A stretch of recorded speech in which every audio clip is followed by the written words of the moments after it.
Fonokinesis.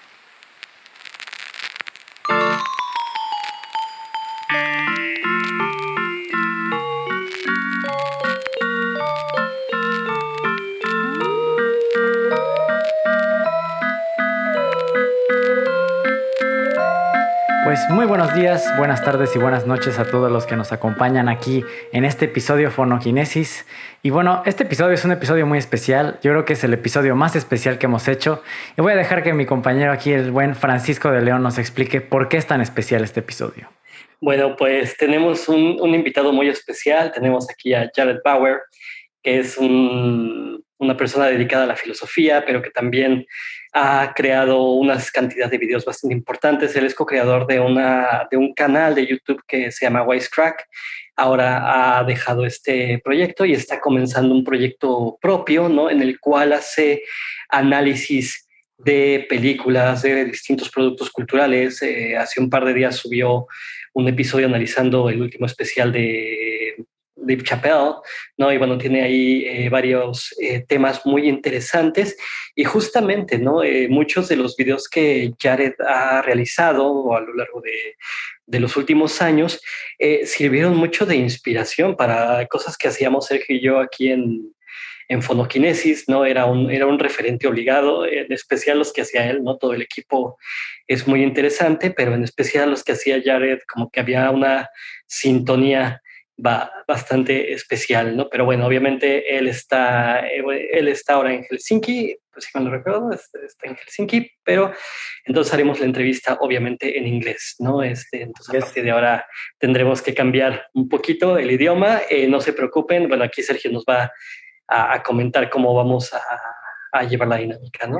Sí, así es. Vamos a pasar al idioma inglés, pero no se preocupen que van a poder ver este episodio con subtítulos. Si quieren seguir el episodio, los subtítulos estarán en YouTube y podrán ver el episodio en YouTube con subtítulos. Así que, sin más preámbulos, hi Jared, how are you? Lo siento, yo hablo español no bueno. No worries, no worries. No worries. I understand, I think, everything you guys said. You know, I took like 3 years of Spanish in high school. Great. And, you know, I'm from Texas, so I speak Texas Spanglish. But I'm much better at understanding than I am speaking. But yeah, I'm doing great. Thanks for having me, guys. Yeah, of course. Thank you. Thank you for coming. We're really honored to have you here. It's really interesting. For us, essentially, our podcast has always been the relationship between philosophy, music, and cinema. Essentially, because I'm a musician, Francisco is a philosopher, and we both love cinema. So we're really honored to have you here. And we want to start talking about who is Jared Bauer. I want you to tell our audience. Who are you? Where did you grow up? When did you got that interested in philosophy and cinema? I'm glad you asked the follow-up questions, because if you just asked me who is Jared Bauer, I think I'd have a small existential crisis. In Houston, Texas, I'm the child of two New York Jews who got tired of New York and decided to move to Texas to start a family. My household was very culturally kind of Northeastern America, United States of America. And I always was really enamored by entertainment, specifically movies. And so from a very young age, I knew I wanted to go into entertainment. At first, I wanted to be an actor, but then around middle school time, I realized I wasn't any good at it. So then I kind of wanted to be a filmmaker. And so I went to film school at the University of Texas at Austin. And then I moved to Los Angeles to kind of pursue the dream. And then, gosh, man, I tell you, so much has changed in the film industry in terms of the way the business works. And even so much had changed from the time that I entered film school in 2006 to when I graduated in 2010. I mean, it was a totally different world. Yeah. And now it's an even more different world. And long story short, it was an interesting time to be entering the independent film landscape, because basically it was no longer a business anymore, you know, and so I ended up experimenting on YouTube and kind of found a voice doing something that I was passionate about, which was humanities education, because I thought and continue to think it's very worthwhile. And so my business partner and I started a company called Wisecrack, built it for 8 years, sold the company in 2019. It was a very crazy journey of high highs and low lows and tons of stress. And I had to end up leaving Los Angeles because it just wasn't really, there were a lot of things that I did not like about my life there. And I took an opportunity to move to Finland. And so now that's where I live now. And as far as my new efforts on YouTube, my number one goal above all else is authenticity, because I think that performative elements of our lives are omnipresent, and I really want to draw attention to them because I think that it's not something that's reflected on enough. Yeah, definitely. I think at least for us in our podcast, we are always looking to shed the light, especially on the kind of cinema that you don't see every day, and to like be a platform for authenticity, not just for us, but also for our audience, to like really share, what they like, what they find interesting. And sometimes that is maybe not something that you will see on a bigger platform, but it's definitely really something that is worthwhile, seeing and watching. And I think that happens a lot with art. And it's really interesting that you talk about moving to Europe, because Francisco and I were both Mexican, but we both live in Europe, so we both understand what it is to do that kind of life change and really look for other opportunities, or having like a certain lifestyle, right? Because sometimes in your life you feel like that is your life, that like that's gonna be your life, and some moments in your life, and then everything changes, and then you start to think, oh, okay, I can be someone else. I can really rethink about my life. So it's really interesting to hear your life story, and I'm really hopeful for the new journey that is ahead of you. Thank you. Yeah, I think change of environment is so important and so powerful. And it sounds like bullshit, right? But it's not. Yeah, definitely. Yeah, definitely. I would like to start with, well, you made a video about it, and we can see you're on a wall behind you. But precisely, we would like to talk a little bit more about your influences. Who are your favorite philosophers or filmmakers? How have they changed your point of view of the world? Okay, so which one do you want to start with? I feel like I could speak for 2 hours about that. Yeah. we can have a top three. Like we can go top three, maybe filmmakers, top three philosophers, and then we can develop it a little bit around that. Oh man. All right. Well, top three philosophers, just in terms of, I guess, how they inform my worldview, I would say are probably Sartre, and I'll go ahead and put Dostoevsky in there as a philosopher, although perhaps not one you would learn in school under that guise. So I'd say Sartre, Dostoevsky, and oh man, thinking of a third one is hard. I apologize. I should have just like an answer really quick off the top of my head. No, that's okay. It's okay. And I only picked two because I feel like the third one, I don't know. I mean, maybe. All right, let's move on to filmmakers. I really like David Cronenberg, David Lynch, and maybe Nicholas Roeg. I mean, those are just three that I love, but I mean, picking a top three is impossible. I mean, I didn't even say Kubrick, and that's absurd. So Kubrick is definitely one of them. But we don't mention Kubrick because, Kubrick is like, we all know he's one of the greatest. So it's kind of like a given, Yeah, he's the one. And yeah, was there anything else? Philosophers, movies, musicians, I'm really not that, probably not as educated about music as you guys. It's always been kind of a blind spot for me. It's all good. Yeah, it's good. But you were talking about Beethoven in your video. I remember that. Yeah. We have Beethoven and Mozart over there. So yeah, I have family members that live in Salzburg, Austria, the birthplace of Mozart. All they ever talk about is Mozart in that town. Of course. Yeah. It's a good marketing tool. Yeah. Yeah. It could be interesting to talk about how you feel literature and philosophy and cinema can mix.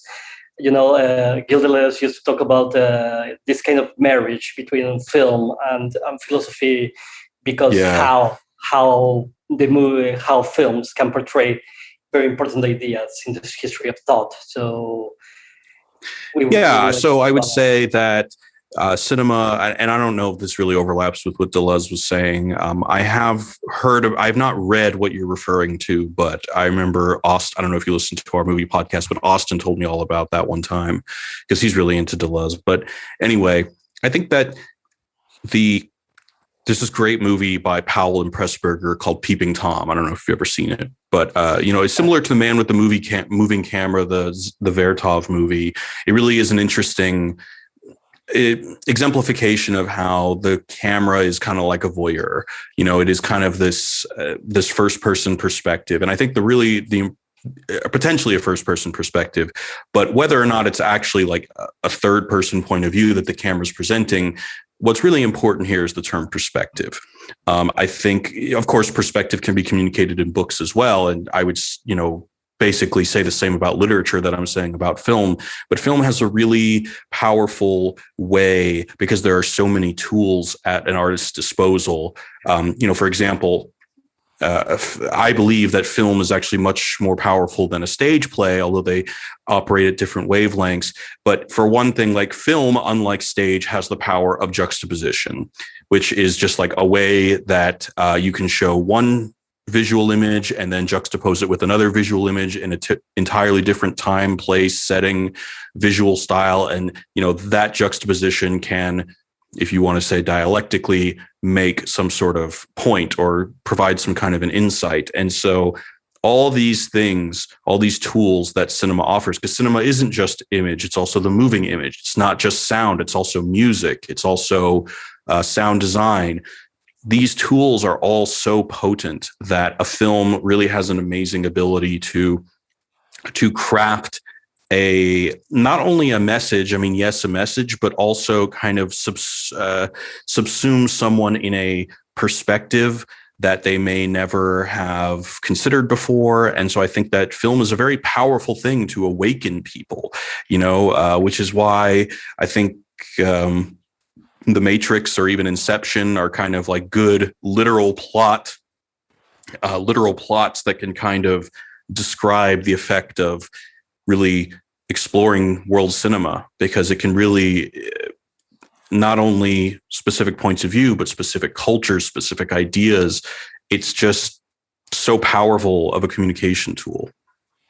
Yeah, for sure. I think especially when you're developing like abstract concepts, I think cinema is really, really good at that. And especially, I think that's why philosophy works so well with cinema, at least in my opinion. Sometimes in philosophy, you have a lot of abstract ideas that are sometimes hard to land or to develop. And I think that's why, for example, Dostoevsky is so powerful, because he can really relate really deep concepts of philosophy and thought into ideas that are a little bit more down to earth, and I think for me, at least as a music producer, sometimes music is really abstract in some ways, and sometimes it's just hard to express some concepts or some ideas, some experiences. And I think with cinema, it's just like you said, you have so much cooperation in between forms of art, music, sound, image, and then it just blends all together. And I think that really works when you're trying to really land abstract concepts or like abstract ideas, and it really works to help people understand things that maybe you will not understand if you're reading a book or listening to a record. And I think that it just brings everything together. Yeah, and I think the other obvious thing is that a movie has an ending, unlike a television show necessarily. And so something just has to happen. And oftentimes when, the story reaches a conclusion, it's likely that there will be some kind of, some kind of force, whether it's an emotional force, an ideological force, allows us to get to that resolution. And so that's where kind of something like an ideology can be more present in a movie than necessarily a television show, because if there is some desirable equilibrium at the end that is achieved, then, some sort of value statement is often made, if that makes sense. Yeah, completely makes sense. Yeah. I would like to talk a little bit about, for example, in my case, I grew up, my father was a movie projectionist. He used to work in the cinema. Oh, nice. And yeah, it was really nice because I grew up in a cinema. In the booth? So, yeah, in the booth. He used to work in the booth. Yeah, that was awesome. But for me, it was a mixture of living between Hollywood films, because they were very popular in Mexico, and you mostly have films produced in the US. But suddenly they changed my father to a more artsy cinema. So I engaged with David Lynch, and I remember Wim Wenders. I watched Wings of Desire being very young. So I really relate to your Wisecrack videos, because you were working with big cinema, or artsy cinema, and more entertainment cinema and movie business. I would like to talk a little bit about this distinction. What does that mean to you, and why did you decide to work with any kind of a movie, and why it's important to talk about any kind of cinema movie in the landscape? Well, it was just my favorite way to learn, in that I always found that I got most passionate about a subject if a movie introduced it to me. So, for example, I think, like a lot of people, I only became passionate about Mozart because I saw Amadeus, and it's so good. Like, that movie is so powerful. I got interested in philosophy because of The Matrix. And so it's really just my favorite way to learn. I mean, because of Woody Allen movies, I got interested in Dostoevsky,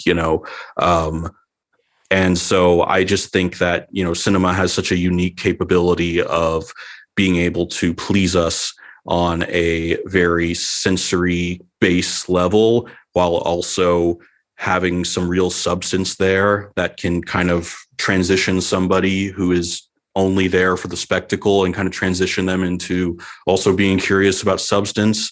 And so I kind of wanted to give people the same bait and switch that really worked for me as a kid.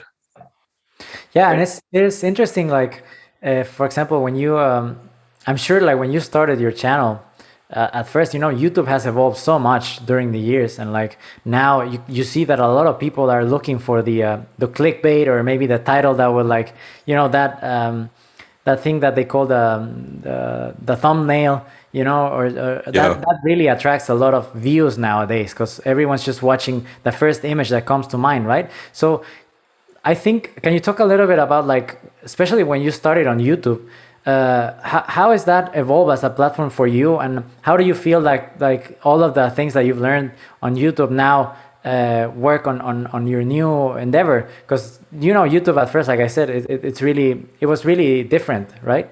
Mm-hmm. Well, it's a really big question. And I think that the thing that you mentioned about thumbnails and needing to grab attraction, yes, it's true now, but it's been true pretty much since the beginning. I mean, it's always been like that. As far as the direction of YouTube, I had already kind of admitted in one of my early vlogs on my channel that, like, when I started the business of Wisecrack, I was making a bet that that YouTube industry would kind of go in a more premium direction, in the sense that, if 500,000 people watch a small show on Comedy Central, and that show is able to command hundreds of thousands of dollars in advertising revenue based on one episode, I figured that why wouldn't digital media be able to do the same? And I was wrong, and there's a couple reasons why, but mostly the main reason is because the platforms, Google and Facebook, just literally took all the money. So I was very much wrong in that. And as a result, or maybe not because of that, but I don't know. It's hard to say. If influencers were given more money, maybe production budgets would be higher, but maybe not, because it's not necessary. Because what people are looking for when they're on the internet is parasocial relationships. They're looking for a friend. This is in a lot of ways the digital friends industry. In terms of ways to play with the algorithm and things you got to do to keep YouTube happy so that your channel continues to grow, that shit will drive you fucking crazy. And I'm just not worried about it right now, to be honest, because it's constantly a game of second guessing yourself, of trying new things, of being obsessive about looking at the numbers like it's a ticker for that first hour so that the algorithm will put you in a better spot to get more suggested views. I mean, it's a nightmare, that can drive anyone crazy. So really, in terms of how that kind of the landscape of YouTube has informed my new venture, in terms of, growth hacking skills, I'm saying, fuck it, I don't care. In terms of what the content is going to be like, I'm trying to really recognize the platform for what it is. And it's basically a place that people develop friendships and relationships. Maybe it's a one-way relationship. Maybe it's more of almost like people are subscribing to a guru or a life coach or something like that. So really, I'm just trying to also just do it for fun. So I'm just trying to make content that seems fun to me or interesting to me. And really, I'm just letting that guide myself. I don't see this as a project with a definitive financial goal or growth goal or anything like that. It's really just for fun. That's great. I think we agree with you completely. At least for us, our project is the same way. We both started that, thinking, you know what, we don't care if 50 people listen to this or 5,000 or 500. It's just we want to be authentic to what we do, and we're not looking to grab the numbers and to think about that, because you can go crazy, like you said. And my question was, I asked that question not to put you in the spotlight for YouTube, but just because sometimes Paco and I talk a lot about how cinema is becoming that thing as a commercial level. Sometimes the movies that we see now that are really, really popular feel like long, really 2-hour long commercials, or something that is oh, you have to have this here and that there, or they have 8 people in a room being okay, so we need to add all of this, we need to tick all of these boxes in this movie. How can we do that? And now sometimes cinema really sins in that way, especially commercial cinema, and sometimes it feels kind of empty, kind of really marketing tool. Yeah, well, it's an interesting time, definitely. I think that, unfortunately, one of the biggest reasons is that it's just expensive to make a movie. Yeah. And so in order to really justify the investment, and you have to create something that is going to appeal to the widest audience possible. The other thing that really scares me is the whole data-driven world that we live in. There was an article a couple of years ago about Cary Fukunaga when he was making the Netflix series Maniac. Was that him? Anyway, I think so. Yeah. He mentioned that Netflix was giving him notes on the script, which is something that every studio does, but Netflix was giving him data points. So they said, hey, we should change this because we have data that suggests that 80% of people will stop watching if you keep this scene in there. How do you argue against that? As an artist, you have no bargaining power because you can't counter that with data that you have. Yeah. Can you imagine if somebody gave Werner Herzog that note? Werner Herzog probably would have burned the building down. Yeah. Fuck you. I'm keeping my scene with iguanas that's 3 minutes long, even if people stop watching. And that's what it should be. That's what makes cinema exciting. Yeah. And I feel like we are moving into a place where artists will be pressured to make the quote unquote correct choice to please the most amount of people. Yeah, you're right. I agree. I think it was Frank Zappa a few years ago who said that the problem in the music industry was that that people who loved music were they were all substituted by executive people. And they know a lot about marketing, but they don't know about music. So that changed completely the landscape of producing a record. And I think it's the same for all arts, basically. Yeah. I think also you're losing the art in the actual thing and the original ideas. Definitely, I think logarithmic art is going to destroy original ideas for sure. Yeah. And what was I going to say? Sorry. I forgot. No, it's my fault. My brain is just mush. I'm sorry.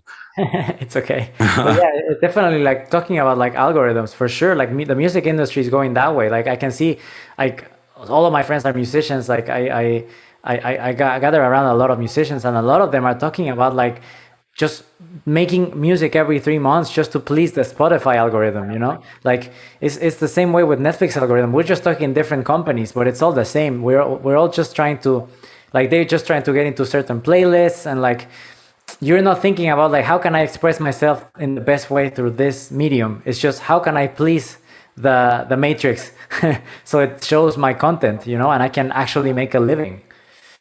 Yeah, I guess in this stage of my life, I'm trying to recognize the fact that, yeah, the most original thought and the most interesting art and the funniest art is not on the silver screen anymore. Yeah. The funniest thing that happened this year was on the medium of Reddit, and it was Wall Street Bets GameStop. It was the funniest thing that happened all year. Reading those comments, I mean, that's better than seeing, you know, Dumb and Dumber in the 90s. Like that's the closest we'll ever get to that again. You know, some Amazon reviews are fucking hilarious. Like, did you guys ever read like the Haribo sugarless gummy bears reviews?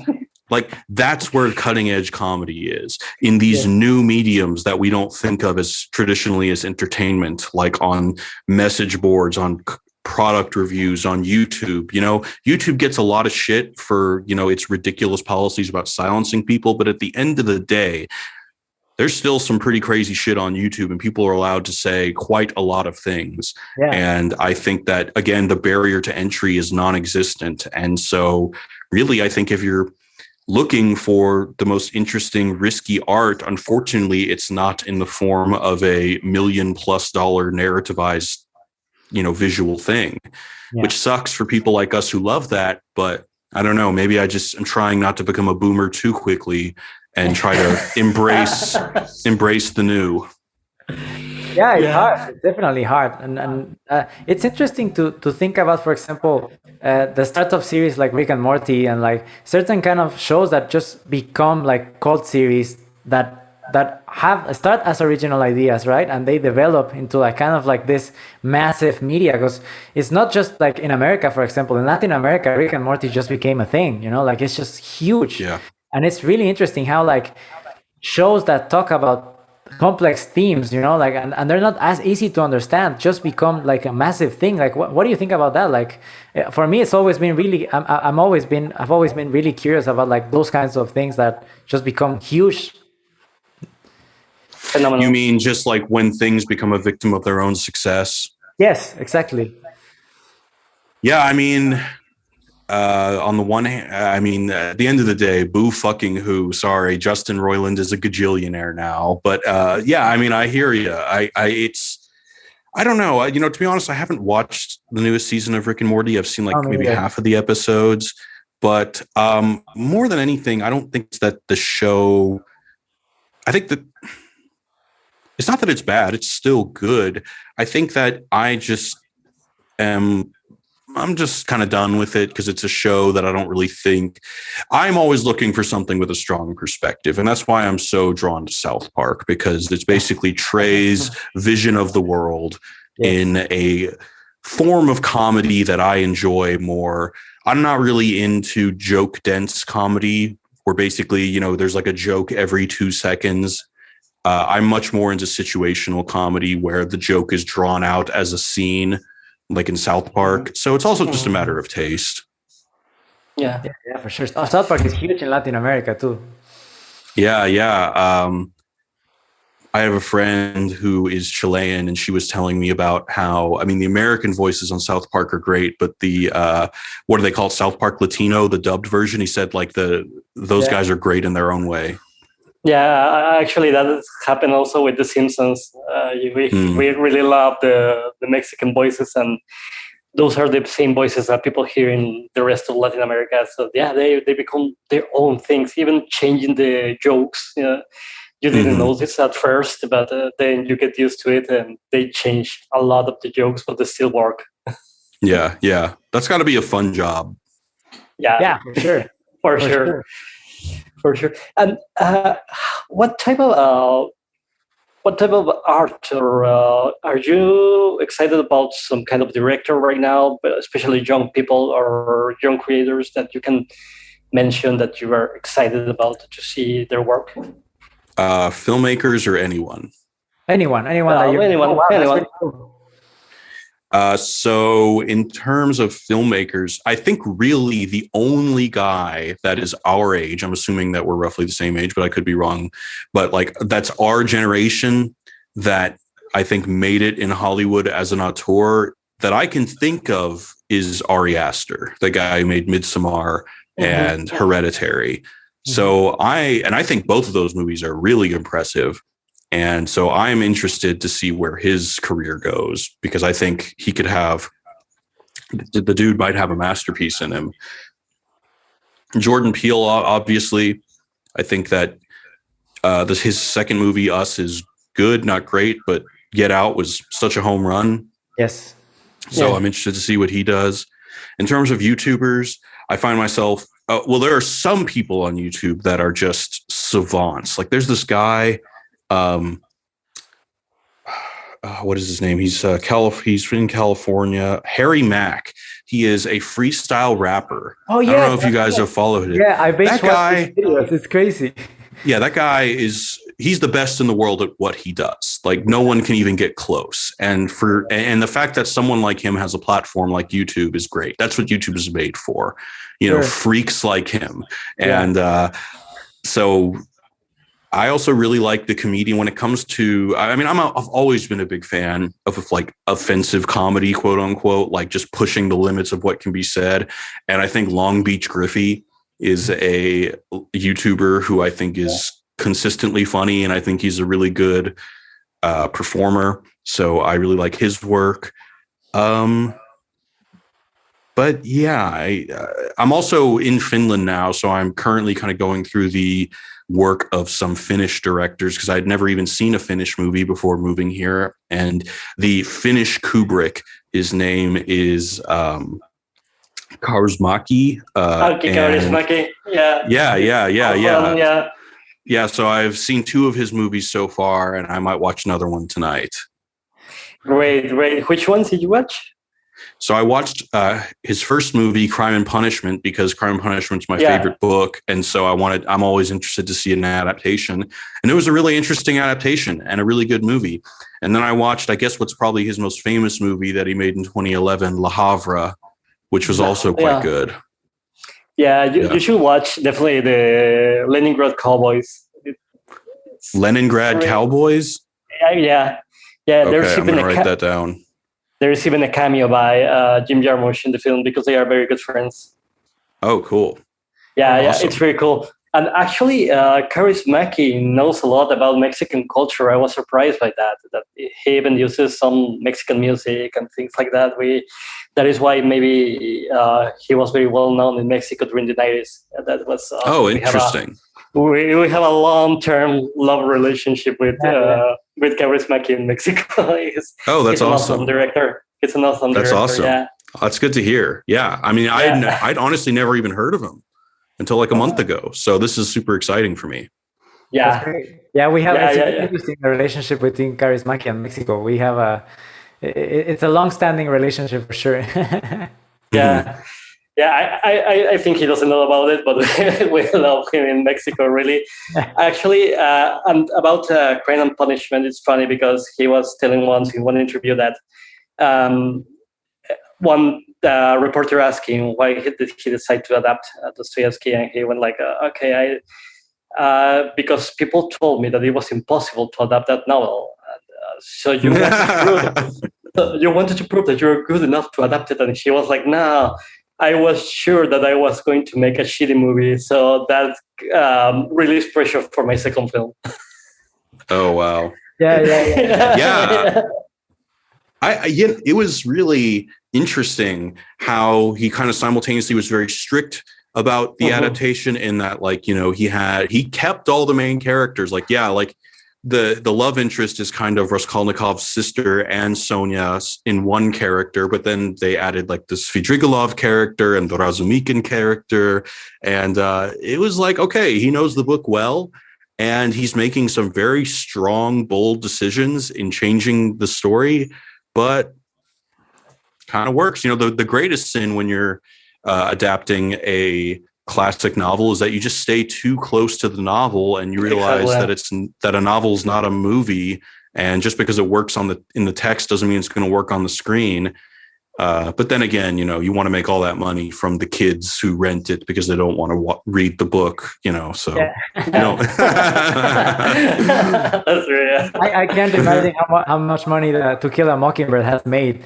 Like, imagine how many kids just from that, of course. Yeah. Watching that movie. Yeah, that's good. Also, you have to see his Shakespeare. He has a version of Hamlet in business. Oh, cool. Yeah. Okay. It's amazing. Yeah, he's very good at adapting films. He's Paco, an awesome director. Now that we're talking about Finnish directors, what other directors will you recommend Jared to watch? Because you probably watched a lot of them. So I've only seen a handful. There's another movie that actually just came out in theaters. It was called The Potato Venture, and it was a comedy about this guy in the Middle Ages who, it's basically like startup humor. It's like a Silicon Valley startup, but the startup is growing potatoes.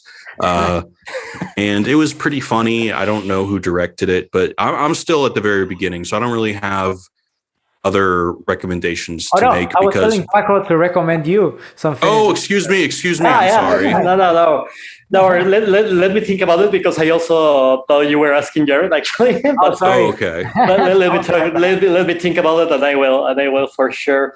Because actually, a good friend of mine lived there, and she came with a lot of films and DVDs from Finland. Oh, really?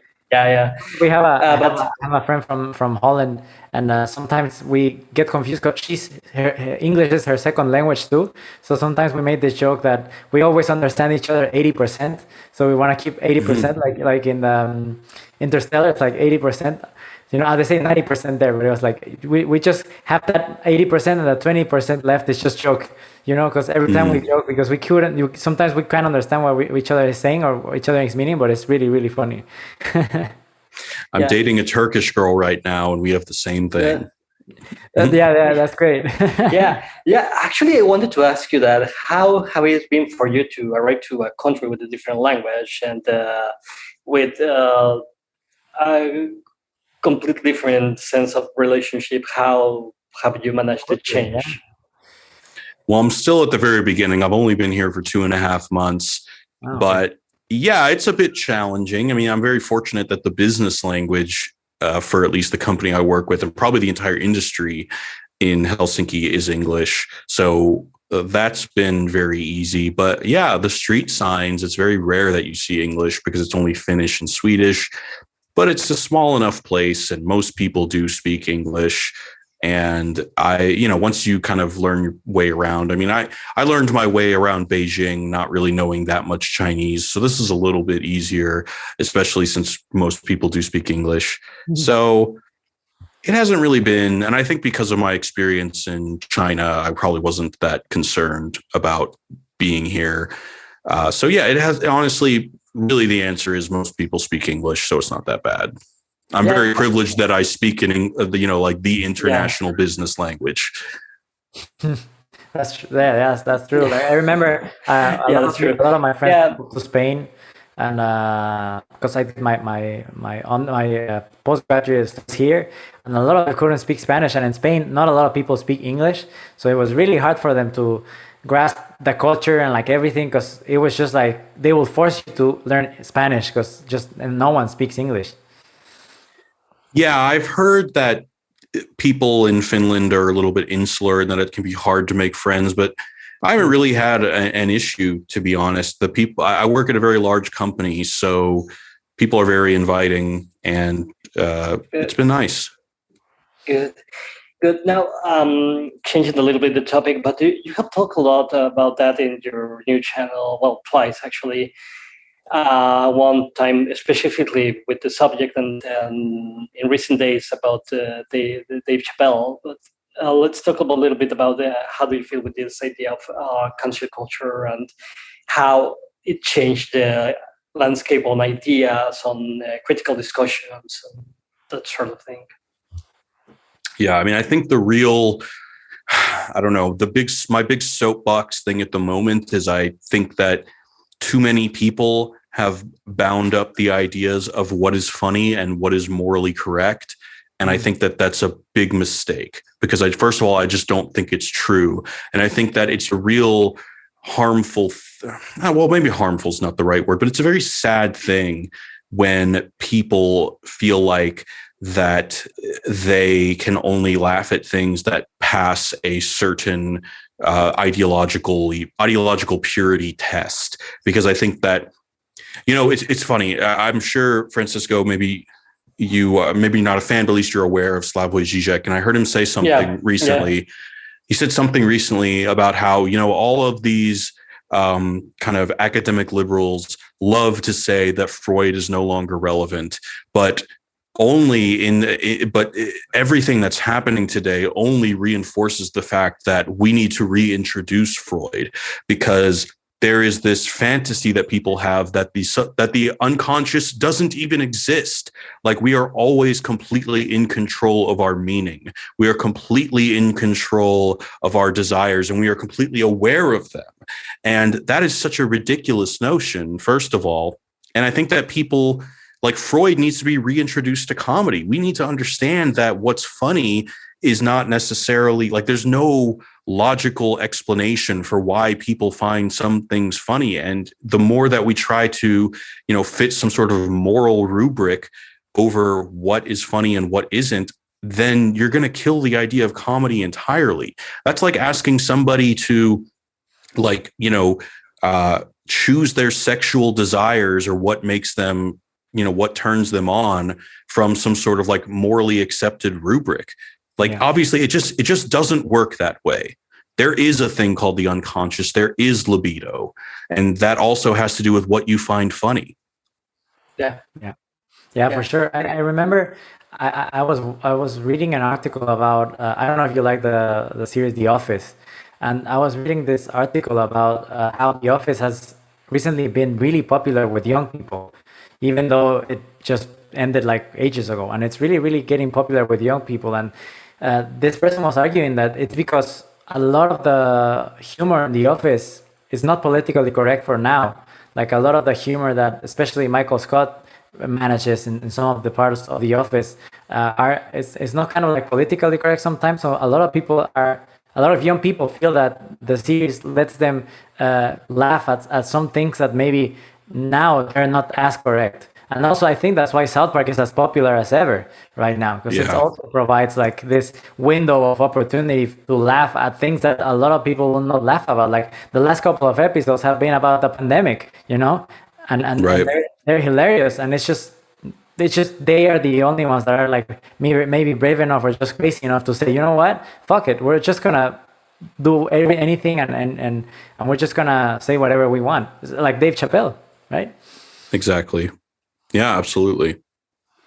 Yeah, good. Yeah, I was thinking about how this has changed not only the landscape in comedy, but also in other fields, like trying to make this image of purity about art and about everything else, as you well said, quoting Zizek. Yeah, also the desires and the sexual expressions are changing, but towards a more conservative point of view. I don't know exactly how to call it in English. I'm struggling to have the right word.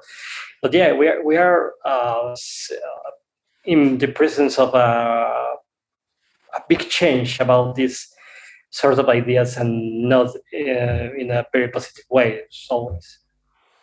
Yeah, like last week there was an LA Times article, and it was like a solidarity fist in the air, and then it said comedy, like socialism's new tool or something like that. And, you could be, I mean, I have tendencies towards certain socialist programs and initiatives, but I certainly don't think we're going to get there with comedy, because it's not going to be funny. It's just going to be propaganda.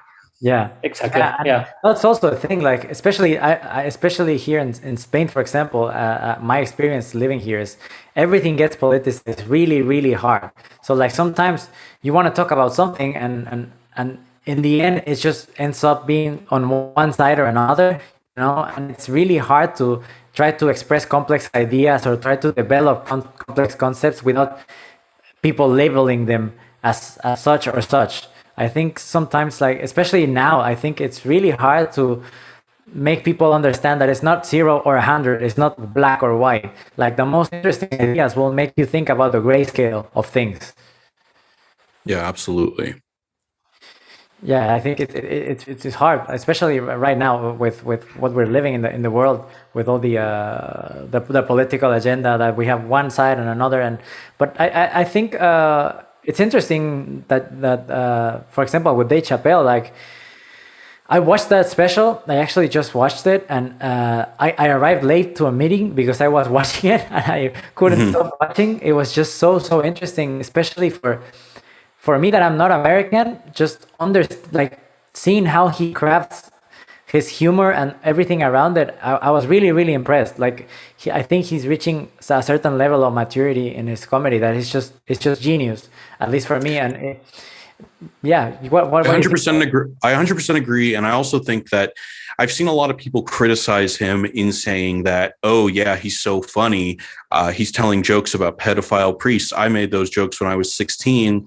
And again, these people they don't understand. Like, they think that comedy is like a Rick and Morty script where it's just coming up with the most clever turn of phrase. It's not.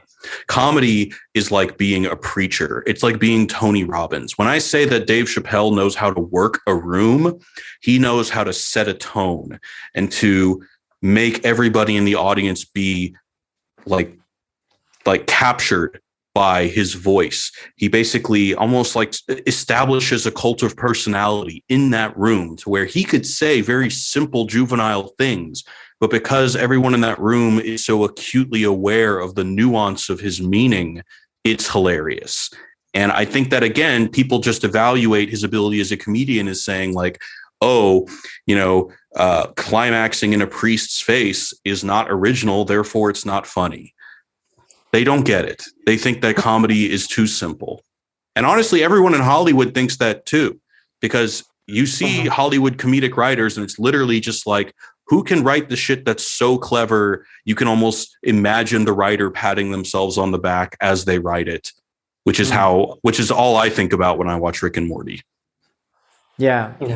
I think it will be cool to see how this ages. Like, I think let's see how this survives the test of time, and like, as time goes on and we have a photograph of what's going on right now, we will probably appreciate it in a different way. My opinion is it's going to be woke-sploitation. Similar to how we look at blaxploitation films, we're going to look back at this series of comedy and just be like, we'll laugh at it. I hope. That's my very optimistic standpoint. Yeah, for sure. Yeah, I agree. Yeah, and what kind of philosophy you read now? Which authors you feel enthusiastic about right now? Yeah, so I had the book. Okay, so here I have some books. So this is the last book that I finished. It's called The Divide by Jason Hickel. This is more of an economics text. This is about global inequality and about how kind of the Global Development Project is a bunch of bullshit, and how poverty numbers are severely underreported, and basically how the divide between rich country and poor country came about. I really recommend it. It's a pretty fascinating read. The book that I'm reading right now is, I thought it was on my desk, but it's not. Oh yeah, no, it is. Okay, sorry. It is The Spiral of Silence by Elizabeth Noel Newman. Really recommend this. I think it's extremely relevant today. Right now, I'm in a part of the book where she's kind of going through a survey of the various philosophies of public opinion. I just got through the section on John Locke, which is his basically public opinion is fashion. And this idea of fashion, John Locke was obsessed with. And I think it is quite profound. And I think that hidden in this concept of fashion is also something about comedy that people don't realize. And that is that comedy is like fashion. It is not a line of progress. People in the comments section of my Chappelle video seem to think that, it's like a linear progress of history where slapstick was once funny, but now we've evolved past that and it's no longer funny. No. That's like saying red was in last season, but we've evolved past that. And now we realize that blue is actually what's in. No, it's just fashion. It is the like kind of ebb and flow of what resonates with people. And there is no greater, advancement per se. It's literally just what is in vogue now versus later. That's it. No more value judgment than that. Yeah, I think also it's cool to see, for example, we had an episode about like why Avengers movies and like superhero movies are so popular right now. And we were talking about like how a lot of these movies are fashion just because what's happening in the world, like a lot of the things that happen in the world just inform what people are interested in, and that's the thing. We like you said, we think that some stuff is just gonna be like, okay, we moved past that, we understood that, we like that, let's just make the next thing. But fashion does, like you said, it doesn't work like that. It just comes and goes, and it just picks up certain things depending on like the social and cultural context of our time, and it develops them, right? And it just puts forward the best and the worst of it. Right. And these people who suggest that, this is funny and that isn't funny, I mean, they act as if they have this, it's a very kind of religious tendency to suggest that they have this meta narrative of how comedy progresses, and they understand it completely, and they can, denote this is not funny because, I mean, it's ridiculous. Yeah, definitely. Yeah, I agree. But actually, I think we are living in this time that happens a lot, like saying because now we are this, it's no longer allowed to be this or to laugh at this or to watch this type of films, because of course a film age and sometimes don't age well. They don't share the points of view we have right now in the world. But that doesn't mean that this is wrong to watch that film. And I think we are trying to, or when we're not trying to, we are confusing acknowledging that the world has changed to actually censoring some ideas because they are not the same ideas we have right now. Yeah, 100% agree. And there's also just a real failure to understand context. It blew my mind when at the University of Southern California, they took down a statue of John Wayne because he was racist. Give me a break. This was in the fucking 1940s. Literally everyone was racist. The only thing you can really say about John Wayne is that he was famous at that point.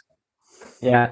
We talked about this a lot. Like, if you don't contextualize art, you're just gonna be a slave of your own judgment.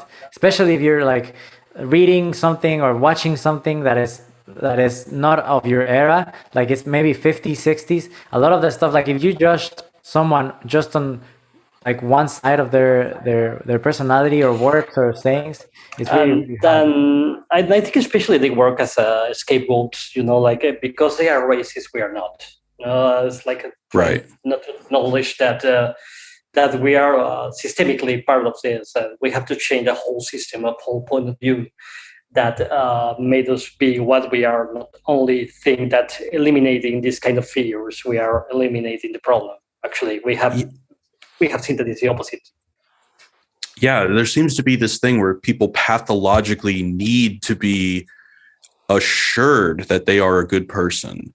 And I feel like if you're too sure about that, then I get scared, because then, and that's another thing. I think that people like to pretend that their imagination is limited in the sense that, oh, I can't even imagine some of the horrible, racist things that you could say. Therefore, I can't be racist because my imagination doesn't even go to those places.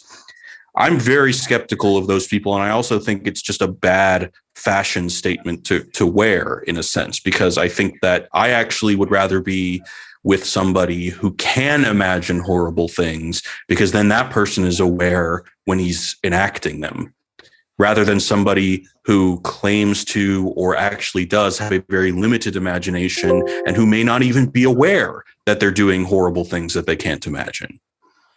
Yeah, for sure. And I don't know if you've watched the work of Mike Flanagan, as we were talking about. Only Dr. Sleep. Oh, okay. Well, he's made a couple of miniseries on Netflix, like The Haunting of Hill House, and now he made a miniseries called Midnight Mass that is really popular right now. And this Midnight Mass has a character that it's exactly what you're talking about. Like, this character needs to be reassured that she's a good person. Like, she's always like, she needs to be reassured that she's like a really religious devout. She's like a terrible person, but she just needs to have that reassurance. And it's really interesting. I will recommend you to watch this miniseries. Maybe you'll like it. And it talks a lot about that, like especially now about religion and how we perceive, how we need the approval of others, even though we don't have the approval, that we know that we are deep down not the best person. Yeah, well, what's it called again? I'm going to write it down. Midnight Mass. Midnight Mass. Okay. It's good. I like Mike Flanagan. Yeah. Yeah, he's really good. I think he's quite interesting. Yeah. Yeah, but now we would like to know for the people in Mexico, the people in Spain, especially who listen to the podcast, how can we expect from your new channel? While you talk at the beginning of the interview that you are trying to do what you feel the need to do, but what can we expect about this new channel and this new project from Jared Bauer? Well, what would you like to see? Because really, I'm coming up with videos every week. Like every week, I'm just like, oh, I'll do that, and then I have no idea what I'm doing the week after. Like there really is not much of a plan, so I don't really know how to answer that. I mean, I'd like to interview more people. There, like for example, this guy Jason Hickel, I reached out to, haven't heard back from him, but I would like to interview people. I know a guy who was a very famous writer in LA who got canceled, and I want to interview him about his cancellation. Those are all just things that I haven't gotten a chance to schedule yet. I don't think I'm going to be doing any official productions. Like I probably won't be creating shows like Thug Notes or Earthling Cinema again. But yeah, I mean, it's probably more vlogs, maybe more kind of philosophy. I mean, I will do video essays, probably just not very many because for example, I have a whole South Park idea, but I have to finish this book first. And I have a new career now in a new industry, and I'm just really excited to be learning about a new industry. And so, most of my energy is going towards that. I think I'm really hopeful and happy that you're doing this right now and it feels really fresh. And I think maybe this will be a good point to have a really great relationship with this kind of things in your life. For example, for me, sometimes when I was doing when I was in the commercial side of music, sometimes it felt kind of like a toxic relationship where I had to do something all the time, and just having the time in your life to have a healthy relationship with stuff that you love, and just going back to it and be like, why do I like to do this, right? And I think it's really respectful, and I'm very happy that this is happening, and I'm really enjoying your new content and how it's progressing, and I feel like it comes from an honest part of yourself, and I really enjoy that. Oh, thank you. Yeah, I mean, I appreciate you saying that. That is the top priority, is authenticity. And yeah, I again forgot what I was going to say. Sorry, guys. No worries. No, but for the audience in Mexico, wherever you are, I think that's what's really interesting about this channel, the work that Jared does. I was the day you released the video of your wall. It was amazing how just by looking at a picture, we are having thought, not only sharing who you are, but talking about why these authors, why these people are important. And you're talking a lot about the landscape in our culture right now. And I think that's what I'm excited about of this, not only these channels, but the things are happening right now, that we can share thought, most of all, not only entertainment, but thought. Yeah, and I really think that authenticity is something that I want to spread, because I think that a lot of people, and look, I'm not saying that I'm like a blank slate of a human being and I am the most authentic person ever and I have no biases. Everything that I do is just purely spontaneous. Obviously, I'm not saying that. But I do think that some people don't know that they have an option to be themselves. Yes. And for example, like this whole thing with comedy that I'm going on and on about with this Dave Chappelle thing, like you have the right, and it's okay, and it's not a bad reflection on you if you laugh at something that you don't agree with. I mean, God, like that's another thing that's kind of sad about today. People will say that, oh, I have never laughed at a racist joke in my life. Please, please, really? I mean, it's crazy. And yeah, like, for example, the people on my wall, I didn't want to be like the Great Gatsby and have a bookshelf full of books that he never read. So like, of course, when I was picking this wall, I was like, I don't have any representation of the trans community and I only have one Black woman on here, but at the end of the day, I'm like, fuck that. I'm not going to tokenize these people and put them on my wall, even though I don't know anything about their work. Yeah. Yeah. That's good. And that's really authentic of you.